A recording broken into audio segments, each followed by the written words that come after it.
الحمد لله وكفى وسلام على عباده الذين اصطفى اللهم صل على سيدنا ومولانا محمد النبي الأمي وعلى آله وأصحابه وبارك وسلم تسليما كثيرا كثيرا۔ میرے معزز خواتین و حضرات، پارہ نمبر 4 کا دوسرا درس ہے۔ یا ایھا الذین آمنوا لا تتخذوا بطانة من دونکم لا یألونکم خبالا ودوا ما عنتم قد بدت البغضاء من افواہہم وما تخفی صدورہم اکبر۔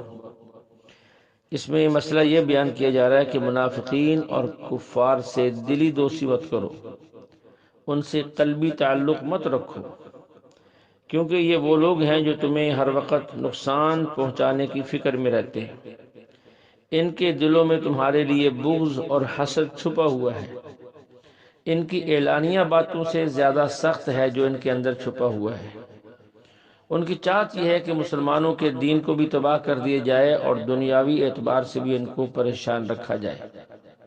ہاں، ظاہری رکھ رکھاؤ کے لیے محلے داری ہے، دفتر میں کچھ کام کرتے ہیں، آنے جانے والے کو ہاتھ کے اشارے سے حال احوال پوچھ لیا، اور کبھی اس قسم کی تھوڑی بہت بات جس میں فتنے کا خطرہ نہ ہو کر لی، بس اسی کی گنجائش ہے۔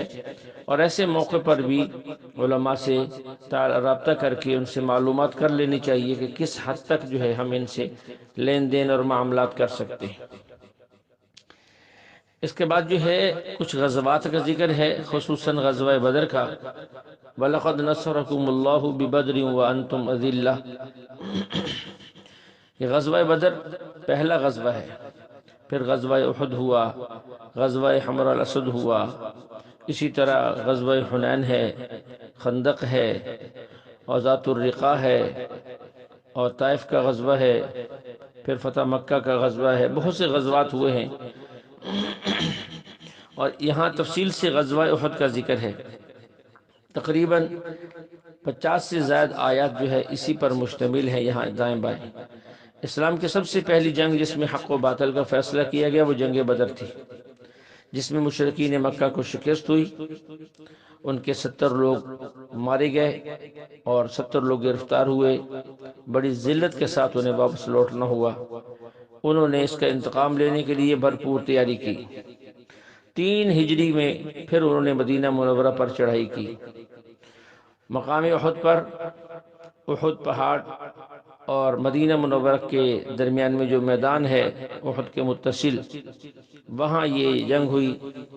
مسلمانوں کو شروع کے اندر فتح ہوئی، پھر کچھ مسلمانوں کی اجتہادی خطا، جو تقریباً 50 لوگ تھے جنہیں حضور علیہ السلام نے جبل الرمات کے اوپر متعین کیا تھا کہ آپ لوگ یہاں سے نہیں اتریں گے، وہ ایک اجتہادی خطا کی وجہ سے اپنی جگہ کو چھوڑ دیا انہوں نے، جس کی وجہ سے مسلمانوں کی یہ فتح بظاہر شکست میں تبدیل ہو گئی، جس میں 70 صحابہ کرام شہید ہوئے۔ خود حضور علیہ السلام کے چچا سید الشہداء حضرت حمزہ بھی شہید ہوئے، آپ علیہ السلام بھی زخمی ہوئے۔ تو ان تمام غزوات کا ذکر کرنے کا جو مقصد ہے وہ یہ ہے کہ اسلام کے پھیلنے کے 2 راستے ہیں۔ کچھ اسلام وہ ہے جو انسان کے اخلاق سے پھیلتا ہے، کردار سے پھیلتا ہے، اور ان کے جو ہے معاملات سے پھیلتا ہے، اچھے لین دین سے پھیلتا ہے۔ لیکن اسلام کا ایک بہت بڑا حصہ وہ ہے جو جہاد ہی سے پھیلتا ہے، اور جہاد ہی سے اسلام غالب آتا ہے۔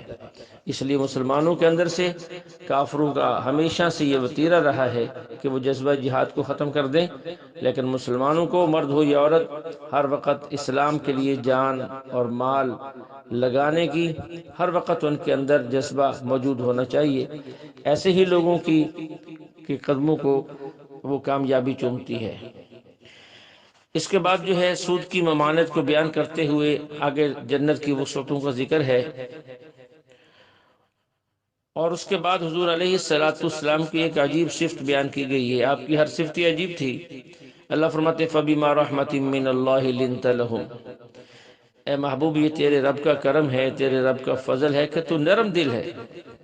وَلَوْ كُنْتَ فَظًّا غَلِيظَ الْقَلْبِ لَانفَضُّوا مِنْ حَوْلِكَ، اگر آپ سخت دل ہوتے، مزاج کے اعتبار سے سخت ہوتے، یہ جو ہزاروں نہیں لاکھوں لوگ آپ کے ارد گرد جمع ہیں اور آپ پر جان نشاور کرنے کے لیے تیار ہیں، تو یہ لوگ کبھی جمع نہ ہوتے۔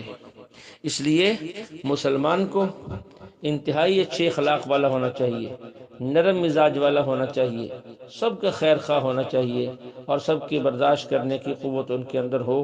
ہاں، دینی معاملہ ہو، اللہ کا معاملہ ہو، اس کے اندر جو ہے سختی، وہ اللہ کے ہاں بھی مطلوب بھی ہے، پسندیدہ بھی ہے۔